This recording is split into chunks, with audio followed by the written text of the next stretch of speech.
ma'am video से को high manifestation से अखोना शुगर मैनिफेस्टेशन है कौवेको हाई ममांगदसु अना शेयर दी तौग्रमने अदो वीडियो से यामंदना नंजनगिबदा खंगौदबसु यावनेको अदुदुना हाइदि सिसे तौबिबे याइको सिसे तौबसे अदुम फीडबैक लाकपा यावेको अइंगोंदा पर्सनली कॉल गा तौरगा हाइदि शुगर मैनिफेस्ट तौगिबदो हाइ तारको पोतो फंगरे कमायना तौसिगे चिनीदो अदु आई दम डिटेल्स ता हाइबुदी हाइगेमनेको ममांगदसु अदो ngasisu amuka hana repeat tawrege ko haide sugar manifestation tawbase hai tare ko aigi wish to fulfill oirakanda ko chini se haidok pi hoba haidok pa haragati ko haidi dustbin da kai da natte ko haidi pambi gi makhong gumba kai gumba da hai tare ko maina haijan biba haidi chini do sai gi kakcheng na kai na cha gi na ba hai tare ko ado koina sugar manifestation tawba da changi se khwai sugar ha ne chini le no ko ado chini se अथुंबा पोनेना अथुंबा हारगदी लाइदसु अथुंबाजु कटले अदुगा हाइदि अहाउबा पोतनेबा हाइदि मरोमदा हारगदी को अदो ngsaigi हाइदि sugar manifestation तौबदा चंगदबसे चिनीदी high होय चिनीदी सोइदना चंगनी को sugar हारमनेना अदुगा container अमा हारसिने को हाइदि container लिक्ली की container लोबियो को समाइना हाइ तारे को लिक्ली की जार को हाइदि मखुम पानबगुंबा लो हाइदि लेट्रगा उपाय सोइ लेट्रगा बुदी हाइदि प्लेट अमना नट्रगा कैनोमना खुमजला फजना चेटना खुमजला थंबिरो को प्लेट नट्रगा हाइदि नट्रगा मथक्ता फी अमा कुपसलगा हाइदि नाकनजिदा हाइदि लंग कै कै किशनबनी खंगदि दमाइन तौबिबा अदो हाइदि मखुम पानबा कंटेनर लेरगदि याम फरे को मखुम पानबा कंटेनर गुंबा कैनोदा यामना दुम योनबने को हाइदि अखोइगी क्रॉकरी योनबा दुकान गुंबा कैगुंबा हाइदि विशाल नि खंगदे अमनि खंगदे अदुम सुम यावगनी को सुगुंबा कैनो कंटेनर से को लिक्ली की कंटेनर से अदो क्वाइ फर्स्ट लोगदबि चिनी से लोबिरको हाइदि चिनी से इना तंखायमु तंग लौरे दुम तंखायमु लोगेरा खितंग हेना लोगेरा कछु काइते को अदो हौजिक से आइगी अइना पामिबा पोत से ई से बसिदको इरगा चिनी से द कैनो तरोगा हाइदि फुमजलगा थमदोइनेबा अदो अइना अदुम हाइना को हाइदि कैनोमा तौबो मतमदा इंटेंशन दो अइगे हाइ तारको पुरा हाइदि को सिदा चप युंगना युंगजलगा तौबा हाइदि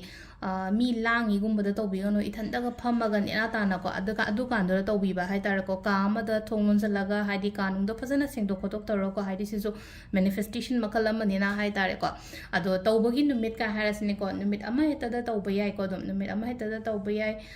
हयेंग हजे कैनो लाक्तोरे को हाइदि न्यू मून लाक्तोरे को तांग 13 खरा मदा 13 ओय खरा मदा 30 ओय अनि सिगी मरक से दुम तौबिरसु याइ को हाइदि शुगर मैनिफेस्टेशन से को हाइदि अइना पामे पोत से इरगा हप्सन युदोइनेबा डिस्कार्ड तौदोइ नतेबा हयेंग पोत तो ओइरकांदा डिस्कार्ड तौगदमनेना को हाइदि अनौबा मा हाइ तारको हाइदि न्यू मून न्यू बिगिनिंग हाइना दुम हाइना को अदुदा हजिक अइना आइगी लाइफ सिदा पामिसे करिनो अदुगी मतुंगिना हाइ तारको हाइदि अमा हेता इबे याइ को हाइदि अखोइ अमा हेता इबे थबकी इरसु याइ इनकम इरसु याइ नाबगी इरसु याइ रिलेशनशिप हारसे को रिलेशनशिप सिदा ngsaigi hangako yaइ को हाइदि अइना हस्बैंड वाइफ खतंगी नतबदसु हाइ तारेको ngsaigi इमुंगी फैमिली ममागा मचागा हाइदि सुम ममानगा ngangbगा तादबगुंबसु यावबो याविना को हाइदि आइगा आइगी चादुगा रिलेशनशिप याम फहनिंगबा खोलनिंगबा दुमाइनासु यावन इमुंग मनुंग नुंसिननबसु हाइरसु को अदुदसु हाइ अदुदसु तुम इबे याइबको अदो सुम एग्जांपल ओइनाय हापेतंग सुम साइदा हाइदि इगे को इनकम हाइरसिने को हाइदि इनकम दो अइना पामिबा अमाउंट टू इयोबा सिदा हाइ तारको सपोज कैनो से हाइ तारको पैसा से 1 लाख हाइरसिने को यम हाइदि इबा मतम दो को हाइगी आइगी अइना सी इरिङै टाइमिंग सिदा को ai वाखन से खनबियोबा हाइदि आइगी थामगी इनकम से लुपा लाख अमने तोरको अदो मखादा मंथली इनकम माइना थाबिरो साइन तोरको हाइदि सीमा सुमाइना हाइदि अइना हाइपे इरको अइना इनिंग ममोंगदबुदि इबे याइ को अदो जराकुम हाइदि पैसा अचो मंथली इनकम अइना पामे पोने बदे ngसाइ इरिङै टाइमिंग से खनदोइने बैना हाइ तारको आइगी थामगी इनकम से सीसे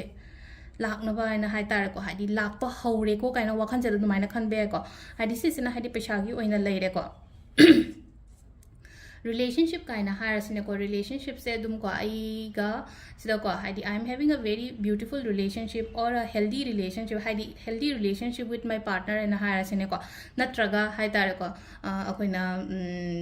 aiga aigi partner to ga relationship yam phare hana dagi haraga di hai tar ko aiga aigi relationship husband ga relationship yam phare haina dumaina da irasoi ko meter on the irasoi ko aduga health ki matang daga harassing ko health to sudum tawi ba aina aigi parents ki ꯗꯃꯛꯇ ꯇꯧꯕꯤꯕ ꯌꯥꯏ ꯑꯩꯅ ꯑꯩꯒꯤ ꯍꯁꯕꯦꯟꯒꯤ ꯗꯃꯛꯇ ꯇꯧꯕ ꯌꯥꯏ ꯑꯩꯅ ꯑꯩꯒꯤ ꯋꯥꯏꯐꯀꯤ ꯗꯃꯛꯇ ꯏꯆꯥꯒꯤ ꯗꯃꯛꯇ ꯇꯧꯕ ꯌꯥꯏꯕ ꯁꯨꯝ ꯍꯥꯏꯗꯤ ꯁꯤꯁꯦ ꯍꯥꯏꯇꯥꯔꯦꯀꯣ ꯁꯝꯅ ꯍꯥꯏꯔꯕꯗ ꯍꯥꯏꯗꯤ ꯅꯨꯄꯥꯗ ꯍꯥꯏꯔꯨ ꯃꯇꯝꯗꯗꯤ ꯍꯥꯏꯗꯤ ꯊꯥꯖꯗꯕꯁꯨ ꯑꯗꯨꯝ ꯌꯥꯎꯋꯦꯅꯀꯣ ꯃꯤꯁꯦ ꯑꯗꯨꯝ ꯅꯨꯄꯥꯒꯤ ꯑꯣꯏꯔꯣ ꯅꯨꯄꯤꯒꯤ ꯑꯣꯏꯔꯣꯀꯣ ꯍꯥꯏꯗꯤ ꯈꯤꯇꯪ ꯕꯤꯂꯤeve ꯇꯧꯗꯕꯁꯨ ꯍꯥꯏꯗꯤ ꯑꯩꯅꯗꯤ ꯊꯥꯖꯔꯦꯕ ꯄꯣꯠꯁꯦꯀꯣ ꯑꯗꯨ ꯇꯥꯔꯒꯗꯤ ꯑꯩ ꯏꯕꯤꯌꯣꯕ ꯁꯤꯗ ꯑꯩꯅ ꯏꯕꯤꯕ ꯍꯥꯏꯇꯥꯔꯦꯀꯤ ꯑꯩꯒꯤ ꯍꯁꯕꯦꯟ ꯅꯠꯇ꯭ꯔꯒ ꯍꯥꯏꯗꯤ ꯑꯩꯅ ꯍꯧꯖꯤꯛ ꯂꯣꯏꯅꯔꯤꯕ ꯃꯤꯗꯣ ꯍꯥꯏꯇꯥꯔꯦꯀꯣ ꯑꯩꯈꯣꯏꯒꯤ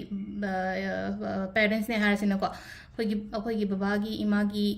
ꯍꯦꯜꯊꯁꯦ ꯌꯥꯝ ꯐꯔꯦ ꯍꯥꯏꯅ ꯈꯜꯂꯒ ꯑꯗꯨꯃꯥꯏꯅ ꯏꯕ ꯌꯥꯏꯕ ꯁꯤꯗꯀꯣ ꯍꯦꯜꯊꯀꯤꯁꯦ ꯍꯥꯏꯗꯤ ꯃꯣꯏꯗꯣ ꯌꯥꯝꯅ ꯍꯦꯜꯗꯤ ꯑꯣꯏꯔꯦ ꯍꯥꯟꯅꯗꯒꯤ ꯍꯥꯏꯔꯨꯔꯒꯗꯤ ꯀꯥꯏꯅꯒ ꯇꯧꯔꯒ ꯑꯗꯨꯃꯥꯏꯅꯀꯣ ꯁꯤꯗ ꯏꯕ ꯌꯥꯏꯀꯣ ꯑꯗꯣ ꯁꯨꯝ ꯑꯗꯒꯤ ꯖꯣꯕꯀꯤ ꯍꯥꯏꯔꯁꯤꯅꯀꯣ ꯖꯣꯕꯀꯤ ꯍꯥꯏꯔꯁꯤꯅ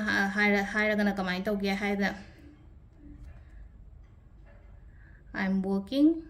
ko haidi I'm working with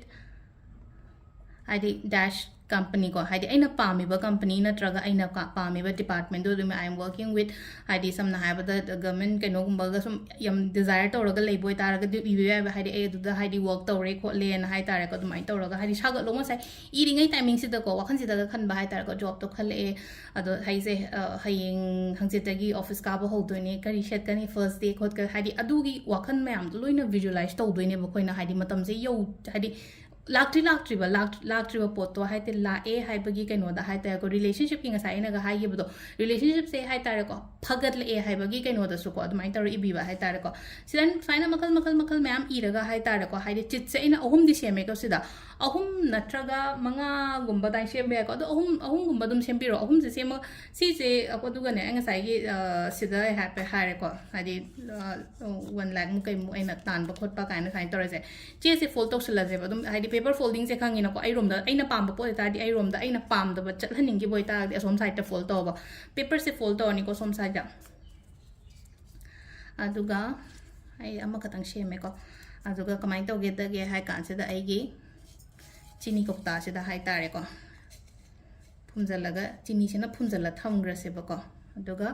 ꯃꯈꯨꯝꯁꯦ ꯈꯨꯝꯖꯜꯂꯅꯤ ꯐꯖꯅ ꯃꯈꯨꯝ ꯈꯨꯝꯖꯜꯂꯒ ꯁꯤꯁꯦ ꯎꯔꯣꯏꯗꯕ ꯖꯒꯥ ꯑꯃꯗ ꯊꯝꯈ꯭ꯔꯣ ꯑꯩꯅ ꯉꯥꯛꯇ ꯎꯔꯣꯏꯗꯕ ꯍꯥꯏꯔꯒꯗꯤ ꯀꯃꯥꯏꯅꯅꯣ ꯍꯥꯏ ꯀꯥꯟꯁꯤꯗ ꯑꯩꯈꯣꯏꯅ ꯀꯣꯟ ꯊꯝꯕ ꯍꯥꯏꯗꯤ ꯁꯣ ꯕꯣꯛꯁꯀꯨꯝꯕꯅꯦ ꯍꯥꯏꯔꯁꯦꯀꯣ ꯍꯥꯏꯗꯤ ꯀꯣꯟ ꯊꯝꯕ ꯃꯌꯥꯝꯗꯨꯒꯤ ꯃꯅꯤꯡꯗꯒ ꯏꯟꯖꯟꯒꯣꯕꯁꯤꯗ ꯃꯅꯤꯡꯗ ꯏꯟꯖꯟꯈ꯭ꯔꯗꯤ ꯉꯥꯛꯇ ꯎꯗ꯭ꯔꯦꯅ ꯑꯩꯈꯣꯏꯅ ꯄꯣꯠꯇꯣ ꯍꯥꯏꯗꯤ ꯑꯩꯅ ꯑꯋꯥꯡꯕꯗꯒ ꯊꯥꯡꯒꯠꯂꯒ ꯊꯝꯕ ꯍꯥꯏꯇꯥꯔꯦꯀꯣ ꯁꯨꯃꯥꯏꯅ ꯇꯧꯔꯒ ꯑꯗꯣ ꯑꯩ ꯏꯁꯥꯃꯛꯁꯨ ꯁꯨꯒ ꯃꯦꯅꯤꯐꯦꯁꯇꯦꯁꯟ ꯇꯧꯒꯤꯀꯣ ꯑꯩꯅ ꯊꯥꯏꯅ ꯁꯨꯝ ꯍꯧꯔꯛꯄ ꯃꯇꯝꯗ ꯍꯥꯏꯇꯥꯔꯦꯀꯣ ꯍꯧꯔꯛꯄ ꯃꯇꯝꯗ ꯍꯥꯏꯔꯒꯗꯤ ꯑꯩꯅ ꯇꯦꯔꯣ ꯔꯤꯗꯤꯡꯒꯨꯝꯕ ꯑꯗꯨꯝ ꯑꯩ ꯁꯛꯁꯦꯁ ꯁ꯭ꯇꯣꯔꯤ ꯍꯥꯏꯇꯥꯔꯦ ꯏꯁꯥꯃꯛꯀꯤ ꯍꯥꯏꯇꯥꯔꯦꯀꯣ ꯑꯩꯅ ꯁꯨꯒ ꯃꯦꯅꯤꯐꯦꯁꯇꯦꯁꯟ ꯇꯧꯕ ꯃꯇꯝꯁꯦ ꯑꯩꯅ ꯁꯨꯝ ꯏꯁꯥꯅ ꯁꯨꯝ ꯅꯤꯈꯤꯕꯗꯣ ꯍꯥꯏꯇꯥꯔꯦꯀꯣ ꯍꯥꯏꯗꯤ ꯗꯦꯂꯤ ꯀꯟꯁꯜꯇꯦꯁꯟ ꯀꯥꯏꯅꯒ ꯇꯧꯔꯒ ꯍꯥꯏꯇꯥꯔꯦꯀꯣ ꯑꯗꯣ ꯍꯥꯏꯗꯤ ꯏꯁꯣꯔꯅ ꯆꯥꯟꯕꯤꯗꯅ ꯍꯥꯏꯇꯥꯔꯦ ꯑꯩ ꯀꯟꯁꯜꯇꯦꯁꯟ ꯑꯗꯨꯝ ꯅꯨꯡꯇꯤꯒꯤ ꯑꯗꯨꯝ ꯑꯃ ꯅꯠꯇ꯭ꯔꯒ ꯑꯅꯤ ꯑꯃ ꯑꯗꯨꯃꯥꯏꯅ ꯑꯗꯨꯝ ꯂꯥꯛꯆꯕꯗꯣ ꯑꯗꯨꯃꯥꯏꯅ ꯍꯥꯏꯇꯥꯔꯦꯀꯣ ꯑꯩꯅ ꯁꯨꯝ ꯑꯩꯅ ꯃꯇꯝ ꯑꯃ ꯑꯗꯨ ꯑꯩꯅ ꯆꯤꯅꯤꯒꯤ ꯀꯧꯇꯥꯁꯦ ꯀꯩꯅꯣꯅꯦꯅ ꯑꯩꯅꯀꯣ ꯍꯥꯏꯗꯤ ꯀꯣꯟ ꯊꯝꯐꯝ ꯖꯒꯥꯗꯣ ꯑꯩꯅ ꯌꯦꯡꯀꯥꯟꯗ ꯌꯥꯎꯔꯝꯕꯗꯣ ꯅꯣꯡꯃ ꯑꯩꯅ ꯐꯥꯛꯇꯣꯛꯑ ꯌꯦꯡꯕꯗꯣ ꯉꯁꯥꯏꯒꯤ ꯆꯦꯗꯣ ꯍꯥꯏꯗꯤ ꯑꯩꯅ ꯀꯟꯁꯜꯇꯦꯁꯟ ꯗꯦꯂꯤꯒꯤ ꯂꯥꯛꯅꯕ ꯀꯥꯏꯅ ꯇꯧꯕꯗꯣ ꯍꯥꯏꯗꯤ ꯑꯩꯅ ꯃꯇꯝꯗꯨꯗ ꯏꯈꯤꯕꯗꯣ ꯍꯧꯖꯤꯛꯇꯤ ꯑꯗꯨꯝ ꯍꯥꯏꯇꯥꯔꯦ ꯀꯟꯁꯜꯇꯦꯁꯟꯁ ꯑꯣꯏꯔꯣ ꯑꯃ ꯑꯣꯏꯔꯣꯀꯣ ꯑꯩ ꯍꯧꯖꯤꯛꯇꯤ ꯑꯗꯨꯝ ꯍꯥꯏꯗꯤ ꯅꯣꯡꯃ ꯅꯤꯅꯤꯒꯤ ꯃꯇꯨꯡꯒꯤ ꯐꯥꯎꯕ ꯀꯟꯁꯜꯇꯦꯁꯟ ꯑꯗꯨꯝ ꯂꯩꯌꯦꯕ ꯑꯗꯨꯅ ꯍꯥꯏꯗꯤ ꯋꯔꯛ ꯇꯧꯗꯕ꯭ꯔꯥ ꯍꯥꯏꯔꯒꯗꯤ ꯇꯧꯋꯦꯕ ꯁꯨꯒꯔ ꯃꯦꯅꯤꯐꯦꯁꯇꯦꯁꯟꯒꯨꯝꯕ ꯑꯩꯈꯣꯏꯅ ꯇꯧꯕ ꯈꯣꯠꯄ ꯁꯤꯒꯨꯝꯕ ꯃꯌꯥꯝꯁꯦꯀꯣ ꯑꯗꯨꯗꯨꯅ ꯍꯥꯏꯗꯤ ꯐꯦꯠ ꯊꯝꯕꯤꯌꯣ ꯍꯣꯠꯅꯕ ꯂꯦꯞꯄꯤꯒꯅꯣ ꯊꯕꯛ ꯇꯧꯕ ꯃꯇꯝꯗꯀꯣ ꯍꯥꯏꯗꯤ ꯃꯦꯅꯤꯐꯦꯁꯇꯦꯁꯟ ꯇꯧꯕꯤꯌꯣꯀꯣ ꯃꯦꯅꯤꯐꯦꯁꯇꯦꯁꯟ ꯇꯧꯕ ꯍꯥꯏꯗꯤ एनर्जी हाई अफबरोम पुरक्नबगीदमक्तने अꯩꯅ पामे पोटसे हाइतारेको हाइदि अइदो फंगनी ओइगनी हाइबगी बिलीफ तनेबा सिदा अइना मैनिफेस्टेशन अदुम हाइजेको अदु सिसे अदुम हयेंग तौगेरा नत्रगा हाइदि सुम न्यू मून दा तौनिंगब्रा को न्यू मून दा तौरगना हाइदि एनर्जी दो न्यू मून गे एनर्जी सुम लेरेनाको अदुइना अदुम तौबिबायको हाइदि शुगर मैनिफेस्टेशन से लोइनमक हाइतारेको एग्जाम गी ओइरो नत्रगा थबकी ओइरो रिलेशनशिप ओइरो नाबगी ओइरो हाइदि लोइनमक तौबियाको अदु अइना इनिंगिबा पोतो ngसाई चित्तुदे इरगा सुमाइना हापचन गदब खतंगनेबा यामना लुबा नत्रगा यामना केनो तौबा मैनिफेस्टेशन नतेबको अदो सिदा लेरे ngasiगी अखोगी शुगर मैनिफेस्टेशन की वीडियो से को थैंक यू